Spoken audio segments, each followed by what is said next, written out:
Salam əzizləyicilər, xoş gördük hər birinizi. Mən Ağabəyli Saməddin. Bugün sizə miqro sertifikasiya ibtidai imtahanına hazırlaşan müəllim və müdavimlər üçün sınavımızı təqdim edəcəyik. Bu suallar əvvəlki ilin imtahan sualları üzərindən hazırlanmış bir sınavdır. Başladıq. Tədbir 13:00-da başladı.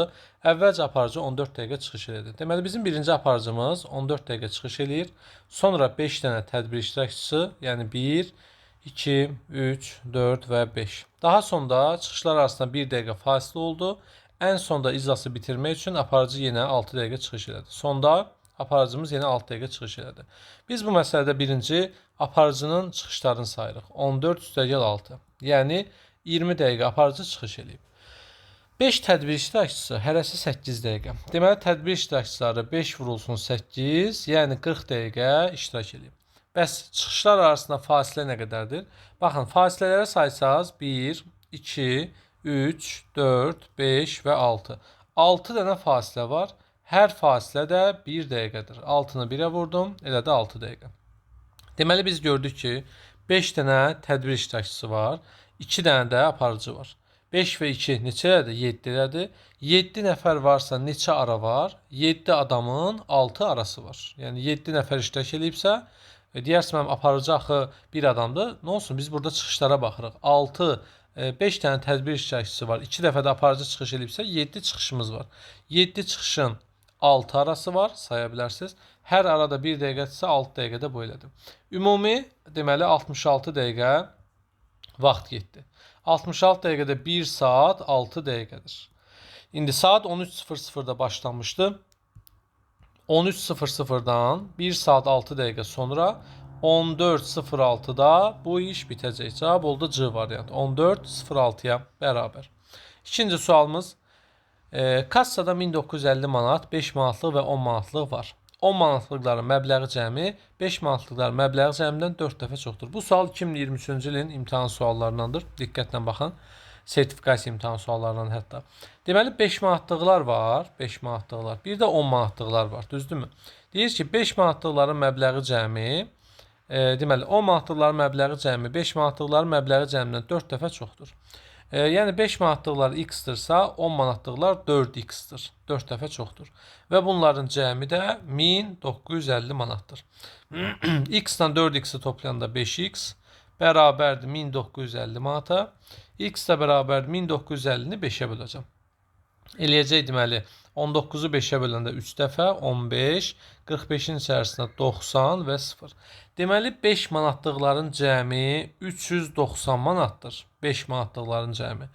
4 manatlıqların cəmi isə 4 vurulsun, 10 manatlıqların cəmi isə 4 vurulsun 390-dır. Yəni 4x-dir. 0, 6 yazdım, 3 yadda 12, bu da 15. İndi hər puldan neçə dənədir? 5 manatlıq 390 manat eləyirsə, yəni nə qədər 5 manatlıq lazım ki 390 manat eləsin? Buna görə 390-ı böləcəm 5-ə. Görək nə qədər lazımdır. Bu da eləyir deməli 8 dəfə olmur, 7 dəfə çıxılsın 35, 40-ın içərisində 8. 78 dənə 5 manatlıq lazımdır. 1560 da 10 manatlıqları göstərir deyə 1560-ı 10-a bölsəm 156 dənə də 10 manatlıq lazımdır. Yəni D variantı bizim doğru cavabımızdır. 2023 sertifikasiya imtahan sualı. Növbəti sual. ABCD bərabər yanlı trapesiyasının perimetri 31-dir. Bir dənə bərabər yanlı trapesiyamız var. Yan tərəflər bir-birinə bərabərdir. A, B, C və D. Perimetr 31-dir. Nədir perimetr? Bütün tərəflərin cəmidir. BC oturacağı AD oturacağından 4 dəfə deməli BC AD-dən 4 dəfə qısadır. Gəlin belə deyək. BC-yə x desək, AD-yə 4x deyəcəyik. BC qısadır, AD böyükdür. Həmin bu BC oturacağı CD tərəfindən 3 sm qısadır. BC qısadırsa, deməli CD uzundur. Nə qədər uzundur? 3 sm. X üstəgəl 3. Bir daha deyirəm. Ən balaca BC-dir. AD-dən 4 dəfə balacadır. Həqiqətən x 4x. CD-dən 3 sm qısadır. Həqiqətən də 3 sm BC qısadır. İndi BC-nin tərəfinin uzunluğunu tapmaq üçün qurulan ifadələrdən hansı doğrudur? Biz burada bilirik ki, bərabər yanlı olduğuna görə sol tərəfdə x üstəgəl 3 olacaq. İndi perimetri tapmaq üçün biz bütün tərəfləri toplayırıq. BC x-dir. CD x üstəgəl 3-dür. AD 4x-dir. AB x üstə gəl 3-dür və bunların hamısının cəmi 31-dir. 1, 2x, 3x üstə gəl 4x, 7x üstə gəlsin 6 bərabərdir 31. Belə bir versiyamız varsa cavab budur. 7x üstə gəl 6 bərabərdir 31. Yəni buradan x-i tapıb sualın cavabını həll edəcəyik, amma bizdən sadəcə ifadənin qurulmasını istəyir. Bu arada bizim ödənişli və ödənişsiz dərslərimizdən, sınaqlarımızdan, suallardan yararlanmaq üçün 055 527 2599 WhatsApp nömrəsinə yaza bilərsiniz. Həmçinin bu videonu bəyənin, paylaşın, ətrafınızda olan bütün müəllim yoldaşlarınızla, MİQA sertifikasiya hazırlaşan müdavim yoldaşlarınızla paylaşaraq onlara dəstək ola bilərsiniz. İki maşın əks istiqamətdə hərəkətə başlayırlar. Onlardan birinin sürəti 60, digərinin sürəti isə bundan 15 çoxdur. Deməli, birinin sürəti 60-dır, digəri isə 60 üstəgəl 15-dir, yəni 75-dir. Birinci maşın 455 km, ikinci maşın 703 km gedərsə, təyin olunan yerə çatarlar.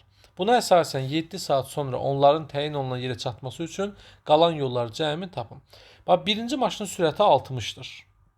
Və bu 7 saat yolda olub. Nə qədər yol gedib? 420 km. Amma nə qədər getməli idi? 455. Deməli 455-dən 420-sin gedib, nə qədərsə qalıb? 35-i qalıb. İkinci maşın hansıdır? Sürəti 75 olan maşındır. Bu da 7 saat yolda olub. 5 yazdım, 3 yadda, 49, 52. Bu da 525 kilometr gedib. Amma nə qədər getsəydi çatardı? 703 getsəydi. Ona görə 703-dən çıxıram 525-i. 8, 9-dan 2 çıxanda 7 və 6-dan 5 çıxanda 1, 178. Baxın, 35 kilometr bunun yolu qalıb, gedilməmiş. 178 kilometr də bunun yolu qalıb. Bunları toplayıram, görüm ikisinin birlikdə cəmi nə qədər yolu qalıb. 3 yazdım, 1 yadda 10, 11, 1 yazdım, 1 yadda 213. D variantı 213 bizim doğru cavabımızdır. Baxırıq 5-ci sualımıza. Bu sualda imtahan suallarındandır. 3 ədədin cəmi 2270-dir. Birinci ədəd, ikinci ədəd və üçüncü ədəd. İkinci ədəd birinci ədəddən 470 vahid azdır. Deməli, ikinci ədəd azdırsa, az olana x verirəm, çox olana x üstə gəl 470 verirəm. Yəni, ikinci ədəd azdırsa, birinci ədəd nədir? Çoxdur. İkinci ədəd üçüncü ədəddən də 3 dəfə azdır. İkinci ədəd azdırsa, üçüncü ədəd çoxdur. Nə qədər çoxdur? 3 dəfə çoxdur. Və bu ədədlərin hamısının cəmi, birinci, ikinci və üçüncü ədədlərin cəmi 2270-ə bərabərdir. Bu da elədir 5x üstə gəlsin 470 bərabərdir 2270-ə. 5x bərabərdir 2270-dən 470-ə çıxdı 1800. X də bərabərdir 360. Üzr istəyirəm. İndi buna əsasən birinci ədəd soruşur. Birinci ədədimiz 360 üstə gəl 470 bərabərdir 830 olacaq. A variantı bizim cavabımızdır. 6-cı sual.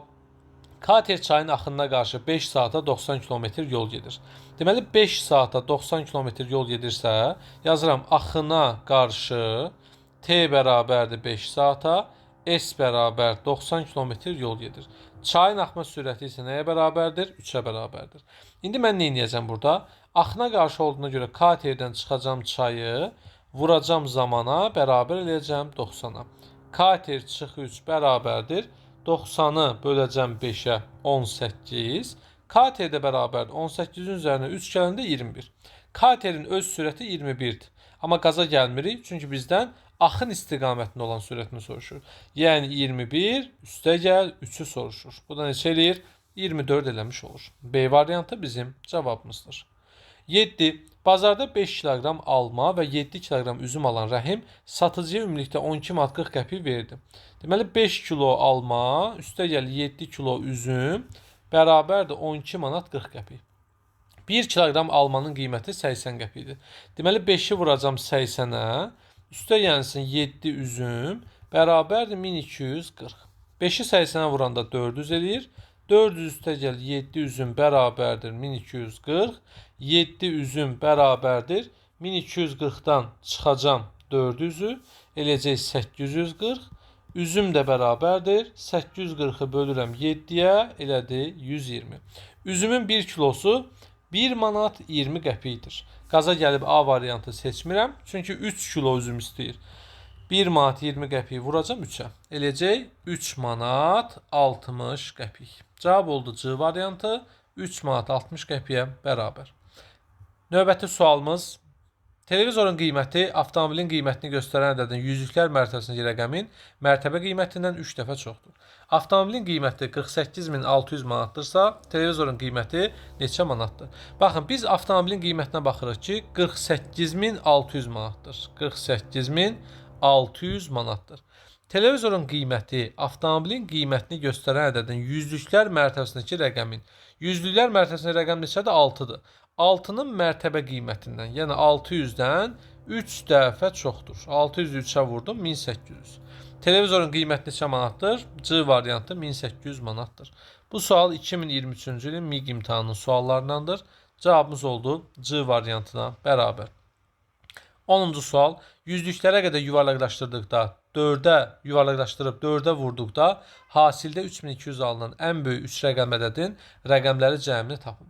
Tərsdən gedək. Bax, hansısa bir ədədi yuvarlaqlaşdırırlar. Əla, yeni bir ədəd yarandı. Bu ədədi 4-ə vururlar və 3200 alınır. Mən də 3200-ü 4-ə bölürəm, görün bu yuvarlaqlaşan ədəd neçə imiş? 800 imiş. Yazdım bura 800.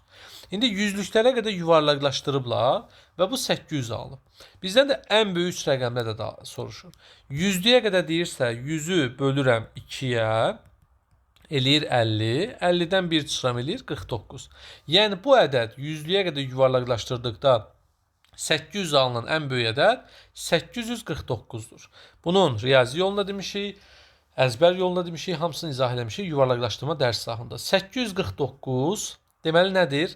Ən böyük 3 rəqəmli ədəddir. Yəni bizim məsələmizin şərtindəki və bunun rəqəmləri cəmini istəyir. 8, 4 və 9. Topladım. Bu da elə də 17, 21. Doğru cavabımız oldu. E variantı 21-ə bərabər. Belə əjdahalarımız bugünkü suallarda biz sizə imtahanda olmuş sual tiplərindən suallar işlədik və siz də bizim dərslərimizə, sınavlar qrupumuza qoşulmaq istəyirsinizsə 055 527 2599 WhatsApp nömrəsinə yazaraq aylıq, yəni 40 sınaq əldə edərək siz də imtahana qədər bütün çəkdiyiniz mövzuları aradan qaldıra bilərsiniz. Videomuzu bəyənin, paylaşın, sizin yazdığınız xoş sözlər bizim üçün motivasiyadır. Sağ olun, növbəti dərsdə görüşərik. Hələlik.